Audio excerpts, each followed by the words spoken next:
Oi, pessoal, tudo bem? Agora eu vou falar sobre musgo sphagnum, a quantidade para escolher bem a quantidade de musgo sphagnum. Foi, acho que a Neiva que comentou que eu tinha posto muito musgo sphagnum. Gente, a quantidade de musgo sphagnum vai depender de cada ambiente. É o que eu sempre falo para vocês, depende do microambiente. E teve uma outra colega, a Neiva, eu entendi o que ela quis dizer. Mas teve uma outra que falou, coloca na semi-hidroponia. Eu falei, não, aqui não é uma boa ideia. Mas tem gente que, para algumas pessoas dá certo. Daí ela colocou de novo, coloca na semi-hidroponia. Gente, eu não vou colocar na semi-hidroponia. Não dá certo para mim. Eu não quero fazer. Eu não vou fazer. Cada um tem o seu cultivo, tá? E vocês têm que entender que precisa ter respeito para opiniões diferentes, que é o maior desafio na sociedade atual. As pessoas querem impor aquilo que os outros devem fazer, aquilo como os outros devem pensar. Para formular uma ideia, pessoal, a gente tem que ter o convívio, a experiência, conhecer a nossa realidade, saber o que a gente pode fazer dentro da nossa realidade, o que a gente pode adquirir dentro da nossa realidade para fazer com que dê mais certo. Bora respeitar? Vamos lá. Então, Neiva, né? Eu tirei aqui um pouco do que eu tinha posto nas laterais de musgo sphagnum. Porém, não tem muito musgo sphagnum aqui. Primeiro que o barro, ele absorve mais a umidade, tá? Ó, eu tô encostando aqui, eu reguei as minhas plantas. Sabe como é que tá aqui hoje? E eu reguei ontem? Tá seco. Não tá fazendo creque-creque, mas não tá úmido. Eu reguei ontem. O que prova que não tem excesso agora. Eu tirei apenas o que eu tinha na lateral aqui e do lado de lá, e não era muito. Por quê? Porque aí sim eu acho que tinha um certo excesso. Aí eu tirei e pus em outra, porque tava novo, né? Em outra que tava precisando de mais. Essa daqui é aquela que eu falei pra vocês que precisava de replante urgente, porque tava naquele substrato horrendo que vira terra. Eu não gosto. Para algumas pessoas dá certo, ok? Aqui não é ambiente, não tem microclima para colocar mix de orquídeas. Não dá certo. Da onde eu tiro minhas ideias, da minha própria experiência, do conhecimento do meu ambiente, a minha observação, eu percebo as diferenças de um ambiente para o outro, de um período para o outro, tá? Essa daqui é que eu preciso replantar ainda, que tá naquela coisa daquele mix em decomposição avançada, que é como vem essas masters. Eu não sei por que são cultivadas assim, para o cultivador dar certo. É assim que funciona, né, gente? Olha, essa daqui é uma outra master.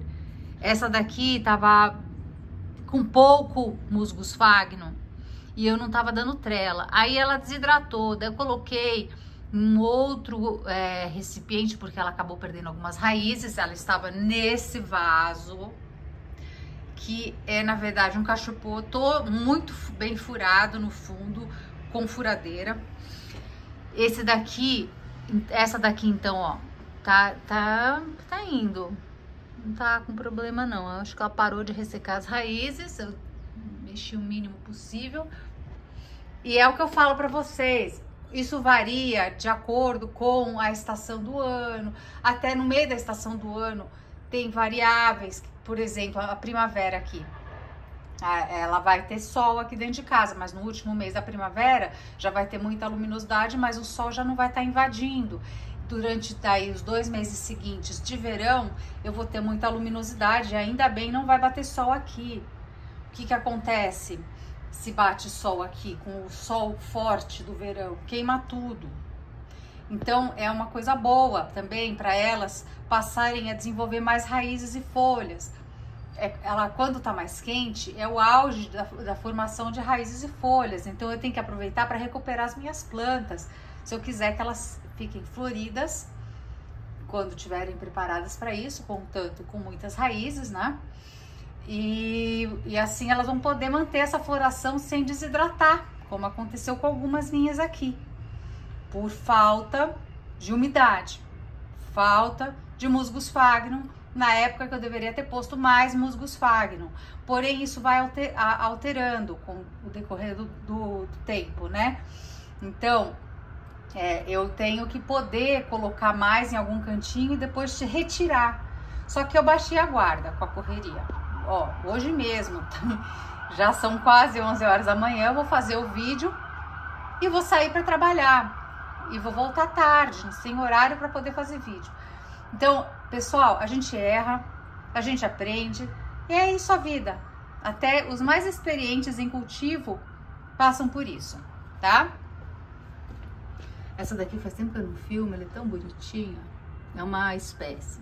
Essa também, ó, folhinha nova. É o que eu falo pra vocês, às vezes dá certo, às vezes dá errado, às vezes a gente tá regando sem... Não percebe que já mudou o jeito que teria que estar regando, porque tá ou mais seco, ou mais úmido, aí precisa de menos rega ou de mais rega. Gente, baixou a guarda, a observação, esse é o segredo do cultivo com sucesso, é você poder observar as suas plantas, tá? Essa também precisa ser replantada, não vai ser no tijolo essa, porque eu não tenho... O tijolo, ele é muito grande para um vaso, para esse tipo de planta, tá? De novo, essas daqui, ó, raizinha nova. Tá com uma folha para cair, porque eu replantei, né? Aí, o que que eu faço? Eu só tiro daqui, vai cair sozinha, ainda tá verdinha, ela tá tirando energia para formar, ó, novas raízes e folhas. Então, não é bom tirar. Se você acabar tirando porque ela tá com alguma coisa, passa ou canela... ou própolis puro, né, aquele sem nenhum açúcar, sem nenhuma mistura, só puro, gotinha, não aquele de borrifar, ou canela, para selar. Mas aqui, ó, ainda tá verde, eu não tiro, não tem nenhuma folha queimada que vai cair, para vocês verem quando que vai cair, tá? Aí aqui também tá bem, ó. Gente... eu sei usar o musgo sphagnum, tá? Mas, às vezes, eu peco em verificar se tá na hora de eu aumentar a quantidade ou diminuir a quantidade. Essa é uma que veio debilitada. Na madeira, seca mais rápido. Eu reguei bem pouquinho, porque amanhã eu não vou poder regar, não vai dar tempo. Essa daqui não precisou regar. Eu olho, gente, tem que ver qual que precisa e qual que não precisa de rega naquele momento e calcular se você vai... É melhor, às vezes, não regar do que regar, se não vai dar tempo, etc. Mas lembremos que o musgo sphagnum, o substrato que vocês escolherem, tem que secar em até 2 dias, tá? Senão, vocês vão cometer, ou até 3, máximo, estourando, mas que não seja sempre 3, preferencialmente 2 dias. Senão, vocês vão ter problema, sim, com as raízes apodrecendo por excesso de umidade. A falta de umidade desidrata e o excesso de umidade faz queimar as raízes.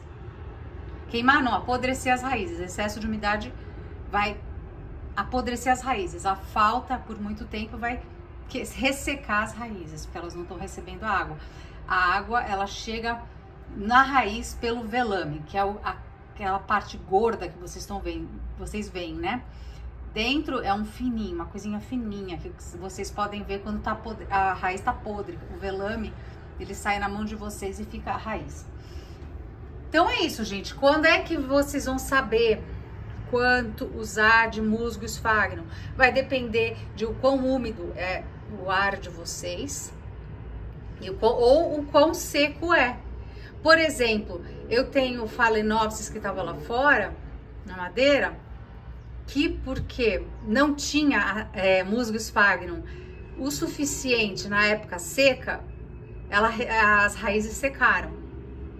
Mas eu coloquei o suficiente para secar em até 2 dias, na época mais úmida.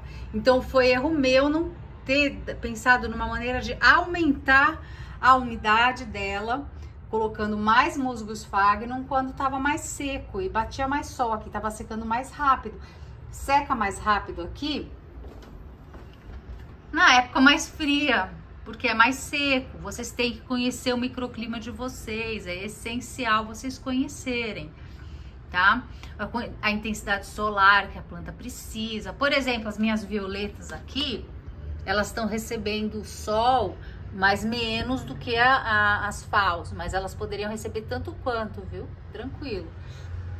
Ó, aquela ali, a de trás estava mais debilitada. Gostaram desse cantinho que bate um pouquinho de sol, luminosidade, mas nada excessivo. Elas também gostam de solzinho filtrado. Então, de novo, o segredo é a umidade. O musgo sphagnum em excesso vai apodrecer, vai ficar fedido, não é legal. Então tem que deixar o lugar arejado, tá? Para ele durar mais tempo. Ele vai acabar meio que gastando assim com o tempo.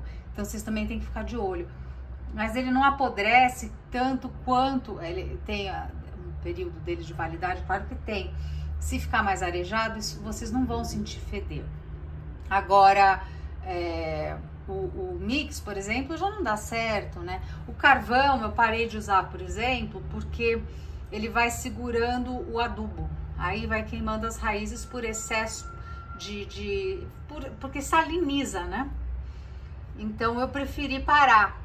Aí eu prefiro colocar em ou madeira, agora eu tô vendo se o tijolo que tem barro dá super certo. Um monte de gente, o barro de novo, ele absorve a água.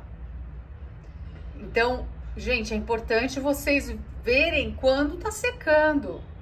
E se vocês puderem manter um padrão de quantidade de água que cada uma precisa, é importante. E também conhecer qual que quer mais ou qual que quer menos umidade. Elas não são todas iguais.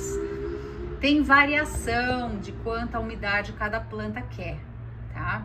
Também tentem descobrir isso. Tem umas espécies que querem mais umidade, outras menos, mas ao mesmo tempo, assim mesmo, tem que secar de 2 a 3 dias, para não haver podridão de raiz, e assim vai. Phalaenopsis é um pouco complexa, assim, porque vocês têm que ficar mais de olho no ambiente e tal. Dendrobium denfal é muito mais fácil de cultivar. Brassávula eu acho mais fácil, especialmente a nodosa. Aí que mais? Tem outras espécies mais fáceis do que as fals. As fals, se vocês quiserem cultivar, é isso aí. Mantenha-se paciente, que vai dar erro, vai dar acerto, vai dar algumas alegrias, outras tristeza, em outros momentos tristeza, mas ela vai precisar de um pouco de sol, sim, para dar floração. Se ela tem pouca luminosidade adequada, ela vai dar menos flores. E não deixe dar flor quando ela não tá com bastante raízes novas, bem saudáveis, senão vai morrer, ou pelo menos quase isso, vai dar trabalho para recuperar. Tentem replantar também quando as raízes estiverem nascendo, porque ela tá com um processo de crescimento mais acelerado. Se vocês replantarem no momento que não tá desenvolvendo, ela vai ressecar as raízes e vai talvez morrer. Entende? Então, ou pelo menos desidratar bastante, dá trabalho depois para recuperar. E tem que deixar elas se adaptarem à luminosidade nova. Uma outra coisa, deixa assim, uns 10 dias numa luminosidade bem filtrada, de coisa de 1 hora, ou só bem fraquinho da manhã, etc. Ou do final da tarde, por 1 hora, durante 10 dias. Daí depois vocês aumentam 2 horas, mais 10 dias, e adaptem. E não deixem no sol muito forte, que é outra coisa que desidrata as raízes e as folhas. E o frio intenso também, eu falei isso recentemente. Vou ver se eu faço agora um vídeo de replante correndo para vocês. Aí para vocês terem os vídeos do final de semana. Beijos e curtam o vídeo!